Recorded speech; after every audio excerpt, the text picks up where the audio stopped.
কামা তাঈশুনা তামুতুন ওয়া কামা তামুতুনা তুবআসুন ওয়া কামা তুবআসুনা তুহশারুন।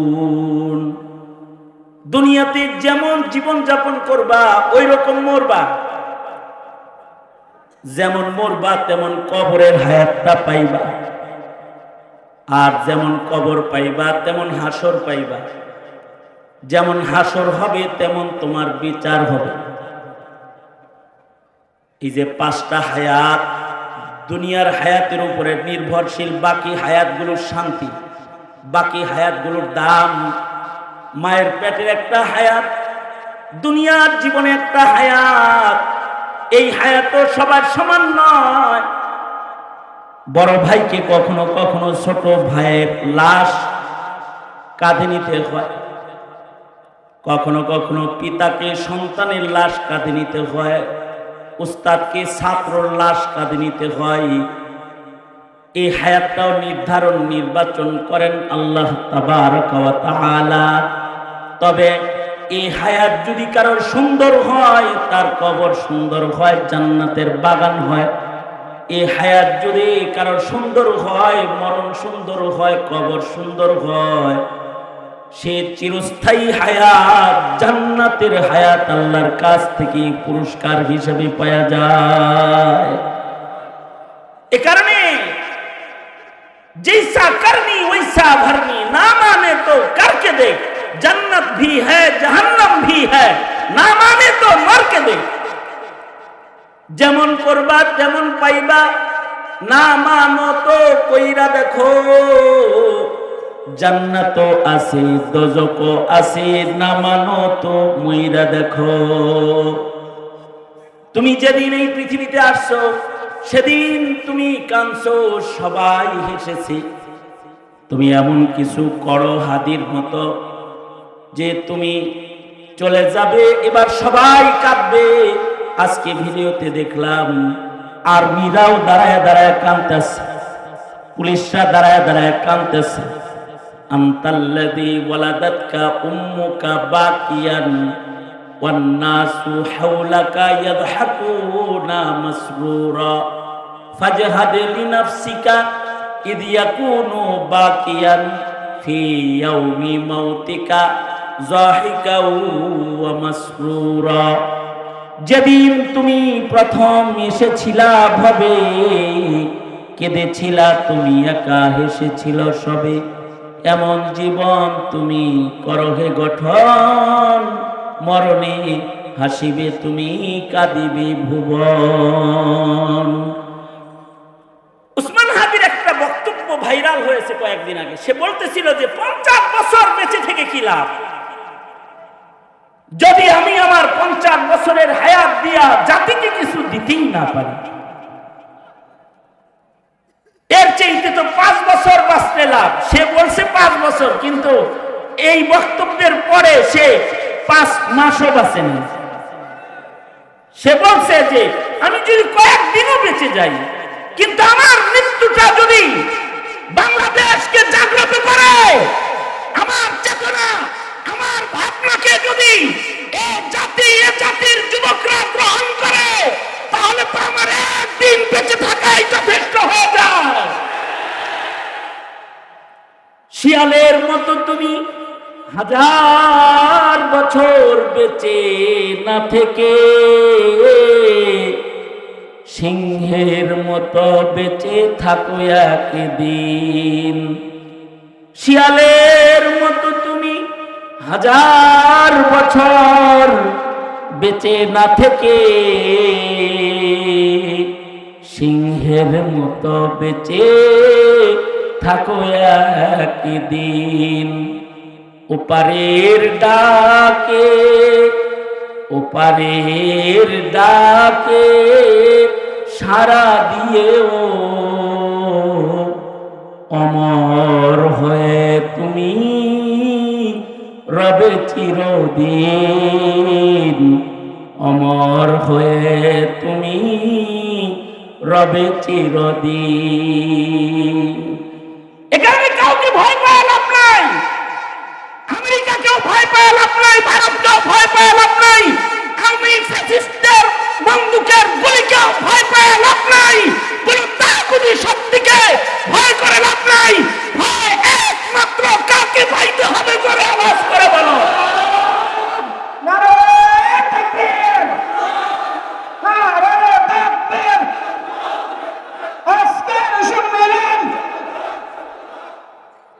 জাতিকে জানায় দাও, তোমরা যারা মুজাহিদের কাফেলা আজকে এখানে এসেছো, তোমরা জাতিকে জানায় দাও, জালিমদেরকে জানায় দাও, যারা ইসলাম মিটাতে চায়, যারা ইনকিলাব থামাইতে চায়, যারা বিপ্লবকে বাধাগ্রস্ত করতে চায়, যারা এই দেশকে গোলামীর জিঞ্জির আটকাতে চায়, তাদেরকে জানায় দাও, জীবন দেব, স্বাধীনতা দেব না, ঈমান দেব না ইনশাআল্লাহ।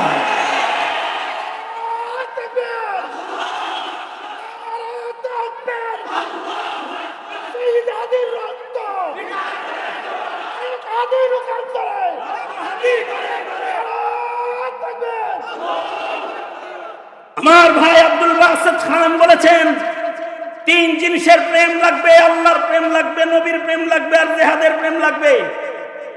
কারণ জিহাদের প্রেম যার ভেতরে থাকে না, যারা জীবন দেওয়ার মানসিকতা রাখে না, যারা হাদির মতো জীবন দেওয়ার মানসিকতা রাখে না, ওদেরকে নেফাকাত আক্রমণ করে, ওরাই হয় সমাজের মুনাফিকের কাফেলা, ওরা মুনাফিক হয়। এ কারণে জীবন দেওয়ার জন্য প্রস্তুত থাকতে হবে। কারণ পৃথিবীটা বাঁচার জন্য না, পৃথিবী হলো মরার জন্য। তবে মরণটা কুকুর শিকারের মতো নয়, সিংহের মতো মুজাহিদের মরণ আল্লাহর কাছে কামনা করতে হয়। এ কারণে বন্ধুরা, তোমার নবী, বিশ্ব নবী, বিশ্ব মানবতার নবী মুহাম্মদুর রাসূলুল্লাহ সাল্লাল্লাহু আলাইহি ওয়াসাল্লাম, আল্লাহর নবী দোয়া করতেন, শহীদি মরণ চাইতেন। কারণ কেউ যদি শহীদ হয়ে যায় তাহলে সে মরে না, সে জীবিত হয়ে যায়। কারণ শহীদরা মরে না, শহীদরা জিন্দা। বলেছেন কে? উঙ্গুলি উপরে উঠায় আল্লাহরে দেখায় বলেন শহীদরা জিন্দা। এটা কার কথা? শহীদদেরকে মৃত মরা মানুষ বলতে মানা করেছে কে? শহীদদেরকে মৃত মনে করতে মানা করেছেন কে? জোরে বলেন, জোরে বলেন, জোরে বলেন। শহীদরা কি মৃত না জীবিত? আরো জোরে আওয়াজ করে বলেন, শহীদরা কি মৃত না জীবিত? শহীদরা মরে না, শহীদরা জীবিত, শহীদরা জিন্দা। ওয়ালা তাকুলু লিমান ইউকতালু ফি সাবিলিল্লাহি আমওয়াত বাল আহইয়াউ ওয়ালাকিন লা তাশউরুন ওয়ালা তাহসাবান্নাল্লাযীনা কুতিলু ফি সাবিলিল্লাহি আমওয়াতা বাল আহইয়াউন ইনদা রাব্বিহিম ইউরযাকুন। শহীদরা আল্লাহর রিজিক খায়, জান্নাতি দস্তরখান কবরে শহীদদের জন্য রেডি। আল্লাহু আকবার, আল্লাহু আকবার। ওরা জান্নাতের রিজিক খায় কারণ ওরা জিন্দা। ওদের মুর্দা বলা মানা, ওদের মুর্দা মনে করা মানা করেছে কে? সুতরাং শহীদ হয়ে গেলে লাভ না লস? শুধু নিজের লাভ না, জনতারও লাভ, মা বাবারও লাভ, জনতারও লাভ। জন্য আপনারা সবাই যারা এখনো বিয়া করেন নাই, বিয়া করলে সন্তান হইব, হাদির মতো সন্তান যদি রেখা যান, ওরে শাহাদাতের প্রেরণা দিয়ে রেখে যাবেন ইনশাআল্লাহ। বলেন ইনশাআল্লাহ, বলেন। খানদানে মুজাহিদ শহীদ সন্তান হইলে লাভ না লস? এই মাটিতে যা হয়েছে শহীদের রক্তের উপরে হয়েছে, যা হয়েছে শহীদের রক্তের উপরে হয়েছে। ইতিপূর্বে ফতোয়া বিরোধী আন্দোলনে মুসলমানদের স্বার্থ রক্ষার কথা যেটা বিজয় অর্জন করেছে মুসলমানদের রক্তের দ্বারা হয়েছে। 21 আন্দোলনে মুসলমানদের অধিকারের কথা রক্তের মাধ্যমে জানান দেওয়া হয়েছে। রক্তের মাধ্যমে, রক্ত না দিয়া ফ্যাসিস্ট তাড়ান যায় না। মুসলমানের গায়ের তাজা রক্ত দিয়ে আওয়ামী ফ্যাসিস্ট শেখ হাসিনাকে ভারতে মোদির ঘরে পাঠানো হয়েছে। আওয়াজ করে জোরে বলেন ঠিক না বেঠিক, জোরে আওয়াজ করে বলেন। সঙ্গত কারণেই মুসলমানের মাটিতে মুসলমানের অধিকার প্রতিষ্ঠা করতে চান, স্বাধীনতা রক্ষা করতে চান, তাহলে মুজাহিদ লাগবে, শহীদ লাগবে, শহীদ লাগবে, রক্ত দেওয়ার মানুষ লাগবে। কাদিয়ানীদেরকে কাফের ঘোষণা করতে হলে রক্ত লাগবে, রক্ত লাগবে। নাস্তিকদের ফাঁসির বিচার আদালতে প্রতিষ্ঠিত করতে হলে রক্ত লাগবে। শুধু তাই নয়, এই যে গণতন্ত্র পূজারীদের যে ধারা সমাজে চালু হয়েছে, এটাকে কবর রচনা করে খেলাফত প্রতিষ্ঠার জন্য রক্ত লাগবে। রক্ত ছাড়া খেলাফত প্রতিষ্ঠা হবে না। তন্ত্রমন্ত্র অনেক দেখেছেন, শান্তি পান নাই। খেলাফত ছাড়া শান্তি আসবে না। কোরআনের আইন লাগবে, কোরআনের আইন লাগবে, কোরআনে কারিমের শাসন ব্যবস্থা লাগবে, আদালতের ন্যায় বিচার লাগবে, ইনসাফ লাগবে, ন্যায় বিচার লাগবে। আর এই ন্যায় বিচার প্রতিষ্ঠা রক্ত ব্যতিরিক্ত হবে না। আমি তোমাদেরকে জিজ্ঞেস করতে চাই, নামাজ ইবাদত বন্দেগী যেমন ফরজ, শহীদ হওয়ার প্রেরণা রাখা তেমন ফরজ, দ্বীনের জন্য জীবন দেওয়া তেমন ফরজ, জিহাদ ফি সাবিলিল্লাহ সেই রকম ফরজ। এই ফরজিয়তের আযান দেশের আলেমরা দিয়ে দিলে সকল তন্ত্রমন্ত্রকে ঘুরিয়ে দিয়ে কোরআনের রাজ প্রতিষ্ঠার জন্য শুধু ভোটের আন্দোলন নয়, রক্তের আন্দোলন করতে শহীদ হতে কারা কারা রাজি, তারা শপথ গ্রহণ করুন।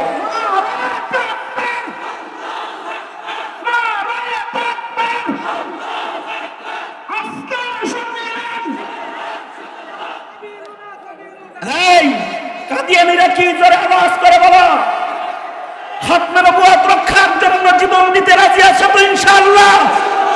নাস্তিক মুরতাদের ফাঁসি বাংলার মাটিতে আইন হিসেবে প্রতিষ্ঠার জন্য জীবন দিতে তৈয়ার আছে তো ইনশাআল্লাহ?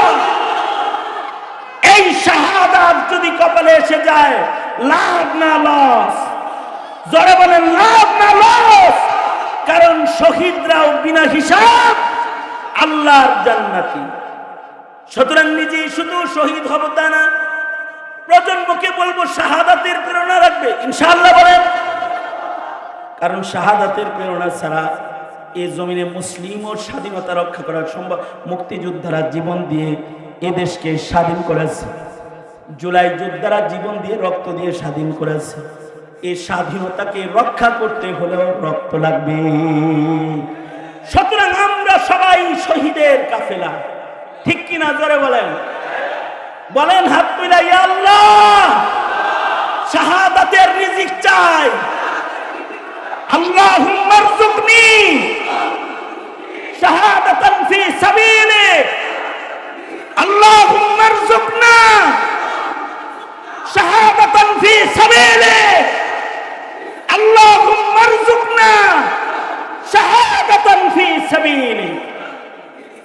হয়তো শাহাদাত হবে, নয়তো জমিনের চিত্র পাল্টাবে, ইসলাম আর মুসলমানদের ভবিষ্যৎ সুন্দর হবে, ঠিক কিনা? যারা আওয়াজ করে বলেন।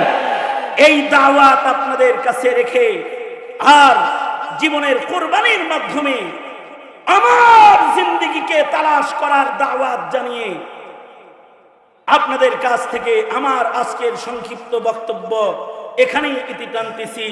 जो कुछ हुआ या रब तेरे करम से हुआ, जो कुछ होगा तेरे करम से ही होगा। বক্ষেতে আগুন আছে তোমাদের, তোমরা অগ্নিগিরি, সে অগ্নিশিখা ভীষণ আত্মবিস্মৃত আছে ঘিরি। পাষাণ হইয়া পড়িয়াছ হায় রে আত্মভোলা, তোমরা জাগিলে সারা বিশ্বে উঠিবে আবার দোলা। নাসরুম মিনাল্লাহি ওয়া ফাতহুন করিব ওয়া বাশশিরিল মুমিনিন। আসসালামু আলাইকুম ওয়া রাহমাতুল্লাহি ওয়া বারাকাতুহু।